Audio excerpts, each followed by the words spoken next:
Good morning everyone, welcome back to आपकी class coaching centre. तो अभी का जो क्लास होगा उसमें हम हिस्ट्री के जो आगे जो टॉपिक है उसके बारे में कवर करेंगे, ठीक है। क्योंकि पिछले जितने भी टॉपिक्स देख चुके हैं उसको अभी तो आगे फिर देखेंगे। तो हम पिछले टॉपिक में क्या देखे थे, राजा किसान और नगर, ये आपका चैप्टर है, चैप्टर नंबर 2 आपके हिस्ट्री के, ठीक है। तो परिचय के बारे में टोटल देख चुके थे, ठीक है। उसके बाद हम प्रिंसेप और पेदेशी क्या होते हैं इसके बारे में पूरा हम अच्छा से एक्सप्लेन कर दिए थे या तो समझ चुके थे। उसके बाद हम प्रारंभिक राज्य क्या होते हैं इसके बारे में हम भी देख चुके थे, ठीक है। महाजनपद की क्या है नाम और उनकी राजधानियाँ, ये सारे भी देख चुके थे। फिर आगे हम पढ़ते हैं शासकों का काम, ये क्या क्या होते थे। शासक के काम क्या होते थे कि कर वसूल न करना, मात्र यही उनका व्यापारियों से, शिल्पकारों से यही उनका काम होता था। मौर्य वंश के बारे में जानकारी प्राप्त करने के स्रोत, तो यहाँ पे देख रहे थे तो मौर्य वंश के बारे में जानकारी प्राप्त करने के स्रोत, ठीक है।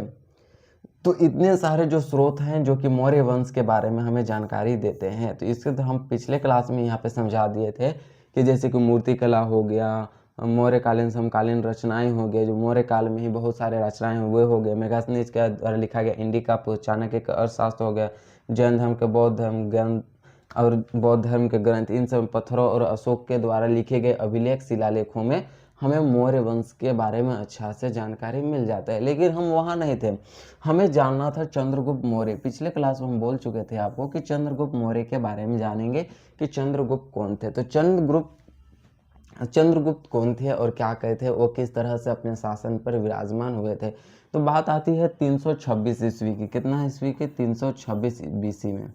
300 ईस्वी नहीं, बीसी यानी कि ईसापुर। 326 ईसापुर की बात है कि जब सिकंदर भारत पर आक्रमण करता है और वो रावी नदी से वापस घुस जाता है, क्योंकि चंद्रगुप्त मौर्य उनके दल में घुस करके यह अफवाह फैला दिए थे कि इस नदी को जो भी पार करेगा वह मर जाएगा।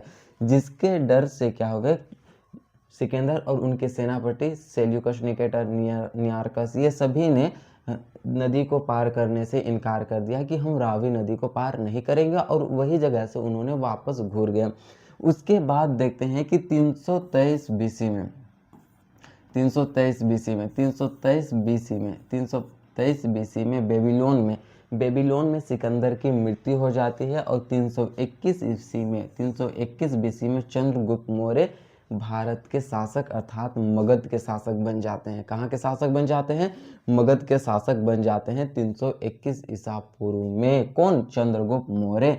और कौन से वंश की स्थापना कर देते हैं? मौर्य वंश की स्थापना कर देते हैं। तो पूछा जाता है क्वेश्चन, मौर्य वंश के संस्थापक कौन थे? चंद्रगुप्त मौर्य थे। कब किए थे? 321 बीसी में किए थे।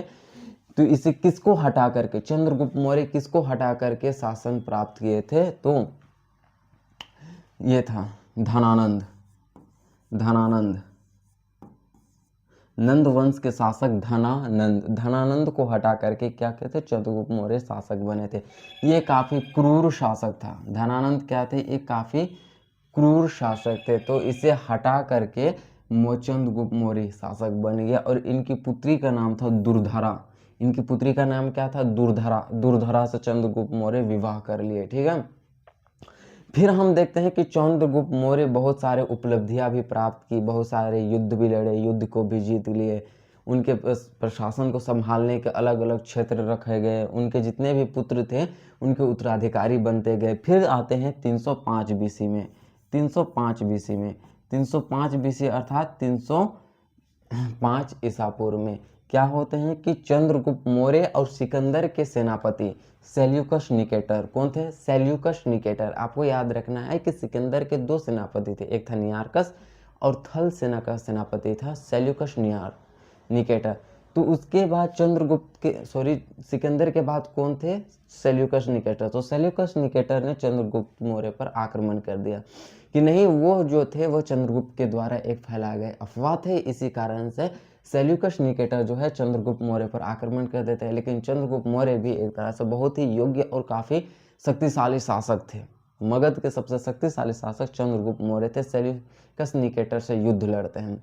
जब सेल्यूकस निकेटर से युद्ध लड़ते हैं तब तो देखते हैं कि भाई सेल्यूकस निकेटर हारने लगे हैं। सेल्यूकस निकेटर बीच मैदान में हार रहे हैं और चंद्रगुप्त मौर्य जीत रहे हैं। तब सेल्यूकस निकेटर ने अपने हार को देखते हुए उन्होंने एक चाल चला। वो चाल क्या चला? अपनी बेटी कार्नेलिया, जिसे हेलन कहते हैं, कार्नेलिया को मैदान में उतार दिया। अब कार्नेलिया मैदान में उतर के बाल को फहराते हुए, अब इसको देखते चंद्रगुप्त मौर्य कार्नेलिया को देख को हो गए फिदा। अब गई काम, पानी में भैंस गई पानी में वाला सिस्टम है। चंद्रगुप्त मौर्य ने सेल्यूकस निकेटर के सामने विवाह का अति प्रस्ताव रख दिया कि मैं आपके बेटी से विवाह करना चाहता हूँ और साथ ही साथ उनका देखभाल करना चाहता हूँ। अब सेल्यूकस निकेटर की इससे अच्छा मौका कैसे मिल सकता है? युद्ध हम हार रहे हैं, हम मेरे समधी ने खुद हमें समधी के यहाँ पे न्योता दिया है, पीछे क्यों हटना? तो चंद्रगुप्त मौर्य का विवाह सेल्यूकस की पुत्री कार्नेलिया या तो हेलेन के साथ करा दिए जाते हैं। लेकिन सेल्यूकस निकेटर को विश्वास नहीं था कि चंद्रगुप्त मौर्य जो है मेरी बेटी के साथ अच्छा व्यवहार करेगा या ना करेगा, इसका कोई विश्वास नहीं था। इसी के लिए चंद्रगुप्त मौर्य के दरबार में सेल्यूकस निकेटर ने अपने एक दूत भेजते हैं जिसका नाम है मेगास्थनीज। क्या है? मेगास्थनीज, मेगास्थनीज, अस्थनीज, मेगास्थनीज, ये हैं मेगास्थनीज। ये कौन थे? सेल्यूकस निकेटर के दूत बन करके चंद्रगुप्त मौर्य के दरबार में आए थे। क्यों? क्योंकि उनकी पुत्री का देखभाल करने के लिए, कि मेरे पुत्री का नहीं, हाँ, सेल्यूकस निकेटर के पुत्री का देखभाल करने के लिए कि क्या ये अच्छे से रख रहा है या नहीं रख रहा है, कि सता रहा है कि नहीं सता रहा है। उसके बाद वो आए यहाँ पे, अच्छे मेघास्थनीज यहाँ पे आए, उन्हें देखे बहुत ही अच्छे माहौल, काफ़ी अच्छे स्वभाव से वो लोग रहने लगे। ठीक है, उसके बाद देखते हैं कि चंद्रगुप्त मौर्य ही मेघास्थनीज से पूछे, अच्छा ये बता कि तुम्हारा जो राजा था वो सेल्यूकस निकेटर बेवकूफ मेरे पर हमला क्यों किया था? तो कहे महाराज उन्हें हाथी चाहिए था, हाथी चाहिए था, क्योंकि सफ़ेद हाथी हम लोग का कमज़ोर हाथी होता है उधर का इंग्लैंड का, और आप लोगों के जो गांव में, जो मगध में, बिहार झारखंड के इलाके में जो पाए जाने वाले जो हाथियां हैं वो काफ़ी मजबूत होते हैं। अच्छा, फोन किया सेल्यूकस निकेटर को, हाथी चाहिए निकेटर, तुम पहले ना बोलना था, 5,000 हाथी ले जाओ। 5,000 हाथी भेजवा दिए। ठीक है, चंद्रगुप्त मौर्य को विवाह कर लिए। अब विवाह करने का फलस्वरूप पाकिस्तान, अफगानिस्तान सेल्यूकस निकेटर ने दहेज दे दिया। तो पूरे अखंड भारत के शासक कौन बन गए? चंद्रगुप्त मौर्य पूरे अखंड भारत के शासक बन गए। इसी को कहते हैं चंद्रगुप्त मौर्य का पावर। ठीक है, तो किस तरह से उन्होंने धनानंद को हरा करके सेल्यूकस निकेटर से युद्ध लड़ा, युद्ध में जीतने हुए हेलेन उनकी पुत्री विवाह कार्नेलिया से ही कर लिया। ठीक है, कार्नेलिया से ही कर लिया। अब आता है 304 बीसी। 304 बीसी में अशोक का जन्म होता है। 304 बीसी में अशोक का जन्म होता है। और 298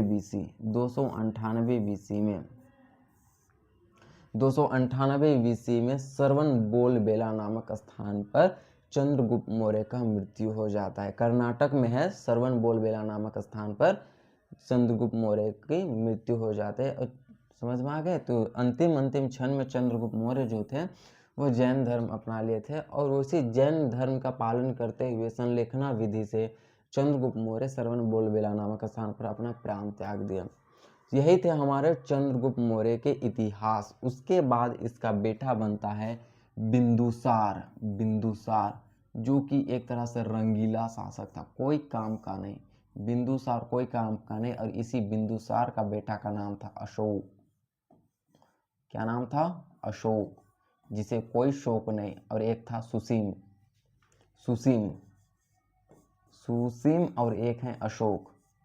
सुसीम और एक है अशोक। किसका बेटा थे? बिंदुसार का, जो कि सबसे योग्य बेटा माना जाता था अशोक को। सबसे योग्य और शक्तिशाली बेटा मानते थे अशोक को। ठीक है, तो चंद्रगुप्त मौर्य के बारे में बता दिए क्योंकि वह संस्थापक थे, इसी के लिए उसके थोड़ा सा जानना आपको बहुत जरूरी है। अब चलते हैं हम अशोक के बारे में जानते हैं कि अशोक क्या थे। हाँ, अशोक क्या थे उसके बारे में हम अभी जानते हैं। तो अशोक का जन्म कब हुआ था? 304 बीसी। राज्य अभिषेक पूछा जाता कब हुआ था? 269 बीसी। अपने राज्य अभिषेक के 8वें वर्ष, कब? अपने राज्य अभिषेक के 8वें वर्ष अर्थात 261 बीसी में अपने राज्य अभिषेक के 8वें वर्ष पर अशोक ने कलिंग पर आक्रमण कर देता है। कहाँ पर आक्रमण कर देता है? कलिंग पर आक्रमण कर देता है। कलिंग पर आक्रमण कर देता है। इस समय कलिंग के शासक थे नंदराज। कलिंग के शासक कौन थे? नंदराज थे। नंदराज। कलिंग के शासक कौन थे? नंदराज थे। इन्हीं पर कौन आक्रमण कर देते हैं हम? तो अशोक कलिंग पर आक्रमण कर देते हैं। कलिंग आक्रमण इतना भीषण युद्ध था, कलिंग पर आक्रमण में इतना भीषण युद्ध था कि अशोक ने वहां के बच्चे, बूढ़े, महिला किसी को नहीं छोड़ा। पूरा रक्त की नदियां बह गया। अशोक देख करके यह हृदय उनका परिवर्तन हो गया। क्या हुआ? मैं तो थोड़ा सा अपना क्षेत्र ही बढ़ा पाया, लेकिन इतने भीषण हत्या करने के बाद क्या मुझे अपना यह पाप का सम बोझ सह पाएंगे? अशोक का हृदय परिवर्तन वहीं पर हो गया। अशोक ने कलिंग के युद्ध पर ही अपना तलवार छोड़ दिया और उसी समय प्रण ले लिए कि आज के बाद यह युद्ध मैं नहीं करूंगा। कौन? अशोक यह प्रण ले लेता है। नंदराज तो मर जाते हैं, मार दिया नंदराज को भी। अशोक ने कलिंग को अपने राज्य में मिला तो लिया, लेकिन क्या इतने नरसंहार हुए, बच्चे, बूढ़े, महिला, किसी को भी नहीं छोड़ा गया था यह कलिंग युद्ध। इसी के लिए कहा जाता है कि अशोक जैसा पूरे भारत में कोई शासक नहीं। इसी के लिए तो आज अशोक स्तंभ, 4 शेर वाला अशोक स्तंभ, अशोक चक्र, क्यों? क्योंकि अशोक के नाम पर ही आज रखा गया है। इतने भयंकर शासक थे हमारे देश के। जब इन्होंने कलिंग के युद्ध में अपना हथियार छोड़ दिया, तब उन्होंने युद्ध घोष के स्थान पर धम्म घोष, युद्ध यानी कि युद्ध को छोड़ करके उन्हें धर्म की नीति अपनाई। अब वह धार्मिक सुधार करने के धर्म की ओर उसका मुख मुड़ गया। तब उन्होंने उनके चाचा का बेटा का नाम था निक्रोध, जिसे कोई क्रोध नहीं आता है। उनसे पूछे अशोक कि अरे तुम इतना काहे इतना शांत रहते हो? तो उन्होंने बताया कि मैं बौद्ध धर्म के बारे में अशोक को अच्छा से निक्रोध ने बताया, और निक्रोध के प्रेरणा से ही अशोक क्या जाते हैं? घर जाते हैं। घर में देखते हैं कि कारुबाकी, एक उनके बहुत ही प्रिय पत्नी थी। कारुबाकी ने पूछा आप इतना क्यों उदास हैं? तो एक तरह से अपने वो बेचरंगा उदास है, इतना मारपीट करके आया और उल्टा से उसे और डिस्टर्ब दे रहे हैं। तो फिर वो चले गए हैं कहाँ? बौद्ध धर्म की शिक्षा लेने। किसके पास? उपगुप्त के पास। उपगुप्त इनके गुरु थे जिन्होंने अशोक को बौद्ध धर्म की शिक्षा दी। तो उपगुप्त के पास चले गए। जब अशोक ने बौद्ध धर्म की शिक्षा ली तो उन्होंने धम्म नीति चलाए। कौन से? ये क्वेश्चन में पूछा जाता है। धम्म, कलिंग युद्ध याद रखिएगा, और एक है धम्म नीति।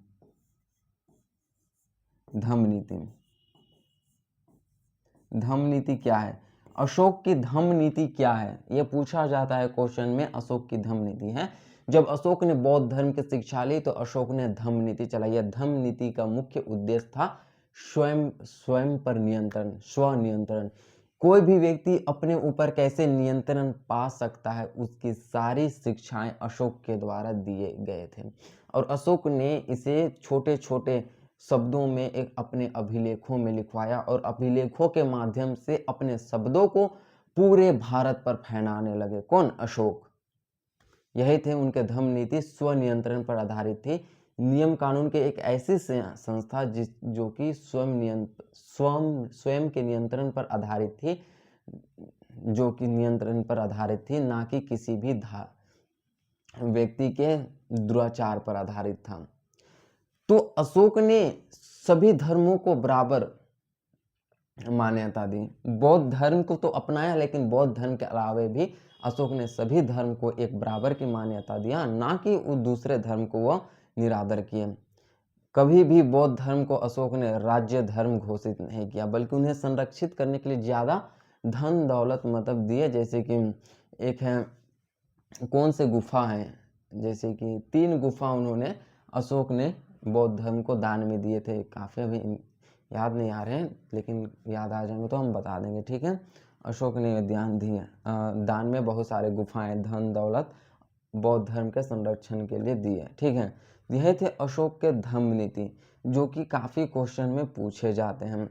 धम्म नीति के बाद है कि अशोक ने अपने उपदेशों को, शब्दों को फैलाने के लिए उनके पुत्र और पुत्री का नाम था संघमित्रा, पुत्री का नाम था, और महेंद्र पुत्र का नाम था। उन्हें श्रीलंका भेज दिया, क्या करने के लिए? बौद्ध धर्म का प्रचार प्रसार करने के लिए।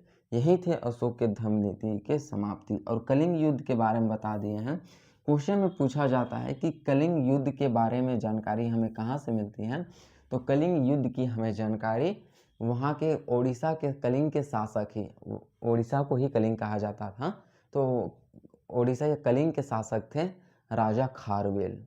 राजा खारवेल के हाथी गुफा अभिलेख से हमें कलिंग के युद्ध की जानकारी मिलती है, या तो फिर अशोक के 13वें अभिलेख से। ठीक है, ये थे अशोक के कहानियाँ। उसके बाद अशोक का धीरे धीरे क्या हो गया, चलते गए, उसके बाद अशोक के मृत्यु हो गए। ठीक है, तो अशोक के समय जो प्रांतों की संख्या थी वो 4 से बढ़कर के कितना हो गया? 5 हो गया।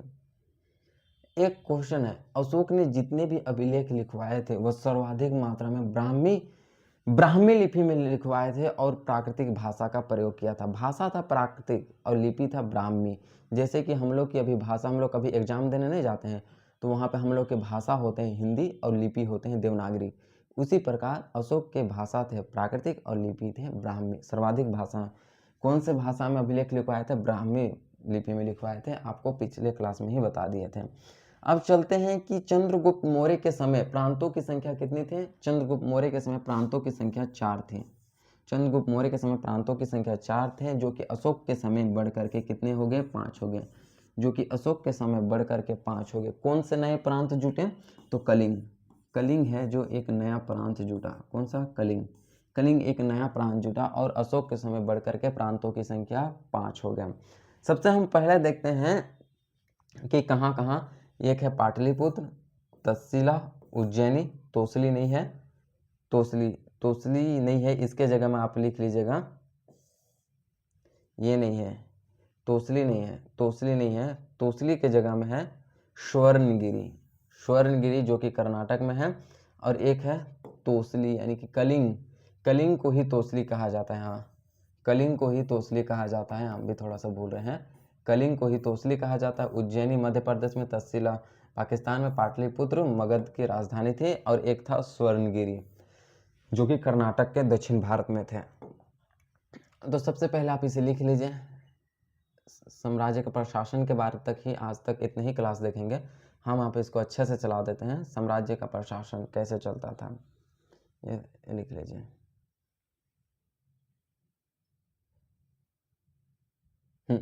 ये है 1 2 3 4 5 तक्षशिला, स्वर्णगिरी, ये थे आपके सारे चीज़ दिए हुए हैं। ठीक है, आप लिख लिए। तो हम आपको बताते हैं कि साम्राज्य के प्रशासन कैसे चलाए जाते थे। इसे मैप के माध्यम से समझेंगे। तो यहाँ आपको दिखाई दे रहा है। सबसे पहले हम देखते हैं उज्जैनी या तो फिर अवंती। ये मध्य प्रदेश में थे। अवंती कहाँ था? मध्य प्रदेश में। अवंती कहाँ था? मध्य प्रदेश में। ठीक है, ये क्षेत्र है मध्य प्रदेश। तो प्रशासन की सबसे पहली इकाई जो था वो मध्य प्रदेश में था। यहाँ जो थे चंद्रगुप्त मौर्य की क्या थे? बेटा अशोक शासन करता था। अशोक यहीं के शासक थे, उत्तराधिकार के रूप में कार्य करते थे। इसी के लिए अशोक को विश्वपति कहा जाता था। प्रांत को विश्व कहते हैं और प्रांत के शासक को विश्वपति। जैसे कि राज्य को राज्य कहा जाता है और राज्यपाल कहा जाता है ना। राज्य के जो रखवाले होते हैं उन्हें राज्यपाल कहते हैं। ठीक उसी प्रकार विश्व कहते थे प्रांत को, और प्रांत के शासक को विश्वपति, जो कि चंद्रगुप्त के मौर्य के बेटा अशोक उत्तराधिकार, चंद्रगुप्त मौर्य के बेटा का बेटा कौन थे? बिंदुसार का बेटा था अशोक, वो उत्तराधिकार के रूप में यहाँ पे शासन कर रहा था। तो यहाँ से पूरे संपूर्ण मध्य भारत को देखा जाता था। पूरा संपूर्ण मध्य भारत के शासन व्यवस्था संभाले जाते थे। यहाँ है तक्षशिला से पूरा पश्चिमी इलाके को देखा जाता है। यहाँ पश्चिमी इलाके, क्योंकि बाहरी आक्रमण भी इधर से ही होते थे, तो यहाँ पे ज़्यादा सैनिक लगाए जाते थे। बाहरी आक्रमण यहीं से होते थे, तो यहाँ पे ज़्यादा सैनिक लगाए जाते थे तक्षशिला में, और सबसे ज़्यादा निगरानी तक्षशिला में ही किए जाते थे। यहाँ पे कौन थे? तक्षशिला, टी लिख दे रहे हैं, तक्षशिला यहाँ पे थे। दूसरा अवंती या तो उज्जैनी से शासन चलता था। यहाँ मध्य भारत को पूरे कवर किए जाते थे। और एक है यह है ओडिशा। तो ओडिशा यानी कि कलिंग, या तो फिर हम तोसली कह सकते हैं, कलिंग या तो तोसली। तो यहाँ से पूरे पूर्वोत्तर भारत पर नियंत्रण किए जाते हैं, पूरे पूर्वोत्तर भारत पर इधर से नियंत्रण किया जाता था। कौन से? ओडिशा से पूरे पूर्वोत्तर भारत पर नियंत्रण किया जाता था। कौन सा? कलिंग, ये हम कह सकते हैं कलिंग, इधर कलिंग, कलिंग के क्षेत्र से पूरे पूर्वोत्तर भारत पर क्या किया जाता था? नियंत्रण किया जाता था। और एक है नीचे कर्नाटक में स्वर्णगिरी, यह है आपका कर्नाटक। तो एक है कर्नाटक में स्वर्णगिरी, यहाँ पे था कर्नाटक स्वर्णगिरी। स्वर्णगिरी को क्यों बनाया गया था? कि क्योंकि यहाँ मुख्य उद्देश्य था सोना के खान थे, सोना का खान, स्वर्णगिरी में ही सोना का खान था, इसलिए यहाँ पे क्या बनाया गया था? स्वर्णगिरी को अपना 5वां केंद्र के रूप में स्थापित किया गया था। यहाँ से पूरे दक्षिण भारत पर नियंत्रण किए जाते थे। तो इस प्रकार से अशोक के प्रांतों की संख्या बढ़ करके कितने हो गए थे? 5 हो गए थे। उस समय ओडिशा नहीं थे, चंद्रगुप्त मौर्य के समय मात्र 4 थे। पहला ये था, चंद्रगुप्त मौर्य के समय 4 थे, एक थे कर्नाटक, एक थे उज्जैनी, और एक थे तक्षशिला, 1, 2, 3, और एक था पाटलिपुत्र, 4। और अशोक के समय बढ़ के प्रांतों की संख्या कितनी हो गई? 5 हो गई। ये था कलिंग। ठीक है, ये चारों तो देख लिए कि इससे तक्षशिला में ज़्यादा सैनिक लगाए जाते क्योंकि बाह्य आक्रमण इधर से ही होते थे, यही स्थल मार्ग, इधर से आक्रमण।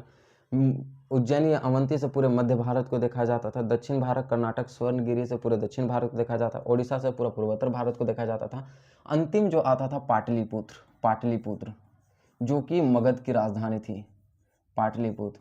पाटलिपुत्र पूरा दुर्ग या किला से घिरा हुआ था, पूरा दुर्गम पहाड़ियाँ, दुर्गम नदियाँ, इधर से गंगा नदी, इधर से सोन नदी, इधर से ब्रह्मपुत्र नदी, इधर से क्या नदी? महानदी से पूरा पाटलिपुत्र घिरा हुआ था, पूरा तरह से पहाड़ पर्वत से। इसी के लिए कोई भी शासक, कोई भी दुश्मन राज्य जो है वह पाटलिपुत्र पर विजय पाना इतना आसान नहीं था, इसलिए पाटलिपुत्र मगध बहुत ही शक्तिशाली राज्य था।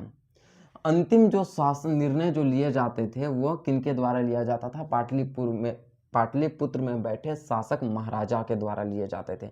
यहाँ पे तो इनके उत्तराधिकारी, शासक के उत्तराधिकारी यानी कि उनके बेटे शासन करते थे ना ये छोटे मोटे जगह में यहाँ पे, लेकिन मेन शासक कहाँ पे होता था? राजा यहाँ पे बैठे होते थे, और राजा पाटलिपुत्र में बैठ करके पूरे भारत पर नियंत्रण रखते थे, पूरा अखंड भारत पर, इधर अखंड भारत तक। तो यहाँ पर अंतिम निर्णय हुआ करते थे। एक है, इनके 2 न्यायालय भी थे। 2 न्यायालय का क्या क्या नाम था? 2 न्यायालय हुआ करते थे जिसमें दीवानी और फौजदारी मुकदमा देखे जाते थे। एक थे कंठक शोधक न्यायालय, क्या थे? कंठक शोधक कंठक शोधक न्यायालय, एक था कंठक शोधक न्यायालय, और एक न्यायालय का नाम क्या था? कंठक शोधक न्यायालय, और एक न्यायालय का नाम था आपका, याद नहीं यार, आप देख लीजिएगा, गूगल में कर लीजिएगा कि एक था कंठक शोधक न्यायालय और एक न्यायालय का नाम था कंठक शोधक न्यायालय में फौजदारी मुकदमे देखे जाते थे, यानी मारपीट से संबंधित सारे मुकदमे फौजदारी, और दीवानी जो मुकदमे होते थे वह दूसरा न्यायालय में देखे जाते थे। ठीक है, तो सारे मुकदमे का सारे यहीं पे। तो यही थे कि ये क्वेश्चन में पूछा जाता है कि अशोक के समय प्रांतों की संख्या बढ़कर कितनी हो गई? 5। नया प्रांत कौन थे? कलिंग, यही पूछा जाता है। ठीक है, तो आपको तो नोट पहले ही दिखा दिए हैं, और नोट आप में स्क्रीनशॉट ले लिए होंगे या तो उसे लिख लिए होंगे। ठीक है, तो हम आज इतने ही समझते हैं, अशोक के प्रांत कितने थे, वहाँ के प्रशासन इकाइयाँ क्या थे, इतने बारे में समझ लिए। नेक्स्ट क्लास में हम देखेंगे अशोक के उप समितियाँ, मौर्य साम्राज्य के उप समितियाँ, या तो मगध का उप समितियाँ। ठीक है, तो नेक्स्ट क्लास में हम फिर मिलते हैं। धन्यवाद। जय हिंद, जय भारत।